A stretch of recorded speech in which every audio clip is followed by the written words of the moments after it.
আবারও ডিমের একটা নতুনত্ব রেসিপি নিয়ে চলে এলাম। ডিম তো আমাদের সকলের বাড়িতেই থাকে। রোজ রোজ একই রকম না খেয়ে বন্ধুরা এরকম করে বানিয়ে দেখবেন, খেতে খুবই ভালো লাগে। তা এই রেসিপিটি বানানোর জন্য প্রথমে আমি এখানে মিক্সার জারের মধ্যে কয়েকটা কাজু আর কয়েকটা কিশমিশ দেবো, পোস্ত দেবো, চারবাকস দেবো। আপনারা মশলাটা বুঝে শুনে দেবেন, যেমন ডিম থাকবে তার সেই অনুযায়ী এখানে মশলাটা করবেন। তা যেহেতু আমার 3টে ডিম আছে তাই জন্য আমি এখানে অল্প মশলাই করছি। এবার এখানে সামান্য একটু জল দিয়ে কয়েকটা কাঁচা পাকা লঙ্কা দিয়ে দেবো। ঝালটা আমি অল্প দিচ্ছি, আপনারা ঝালটা বুঝে শুনে দেবেন যে যেমন খেতে পছন্দ করেন। এবার এটা একটা মিহি পেস্ট করে নেব।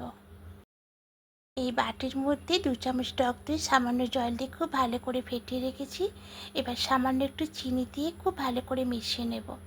আর এখানে আছে আদা রসুনের পেস্ট, আর যে মশলাটা পেস্ট করেছি এটা সব মশলাগুলি রেডি হয়ে গেছে। আর 3টে ডিম সেদ্ধ করে খোসা দিয়ে রেখেছি। এবার কড়াইয়ের মধ্যে কিছুটা সাদা তেল দিয়ে দেব। তেলটা আমি একবারে দিয়ে দিচ্ছি। এবার তেলের মধ্যে সামান্য একটু লবণ দিয়ে খুব ভালো করে খুন্তি দিয়ে মিশিয়ে নেব। এবার ডিমগুলো এর মধ্যে দিয়ে হালকা নাড়াচাড়া করে একটু ভেজে নেব। ডিমগুলো হালকা করে ভেজে নিয়েছি, এর থেকে বেশি লাল করব না। এবার ডিমগুলো সব তুলে নিলাম। এবার এই তেলের মধ্যে গোটা গরম মশলা ফোড়নে দেবো, দারুচিনি, এলাচ, লবঙ্গ। ফোড়নটাকে একটু ভেজে নেব। এবার দেবো এখানে আদা রসুনের পেস্ট। আদা রসুনের পেস্টটা দিয়ে খুব ভালো করে একটু কষিয়ে নেব, কাঁচা গন্ধটা চলে যাওয়া পর্যন্ত। এবার যে মশলাটা পেস্ট করেছিলাম মশলাটা দিয়ে দেবো, দিয়ে মশলাটা দিয়েও নাড়াচাড়া করে একটু কষিয়ে নেব। মশলাটা খুব ভালো করে কষিয়ে নিয়েছি। এবার এখানে পরিমাণ মতো লবণটা দিয়ে দেবো। লবণটা দিয়ে একটু নাড়াচাড়া করে এবার ফেটানো টক দইটার মধ্যে দিয়ে দেব।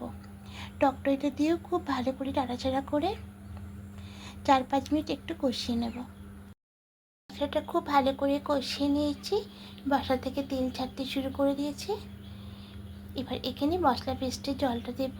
মিক্সার জারের মধ্যে অনেকটাই লেগেছিলো তাই ওখানে জল দিয়ে জলটা দিলাম।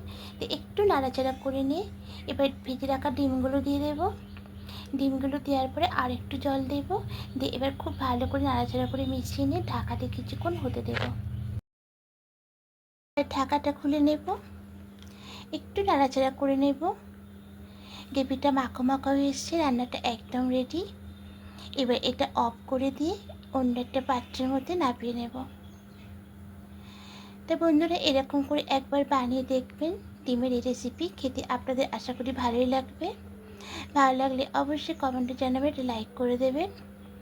এবার এর উপর দিয়ে সামান্য একটু চিলি ফ্লেক্স দিয়ে দেবো। আর নতুন বন্ধুরা যারা দেখছেন, যদি আমার রেসিপিগুলো আপনাদের ভালো লেগে থাকে তাহলে অনুরোধ করব সাবস্ক্রাইবের পাশে থাকার জন্য।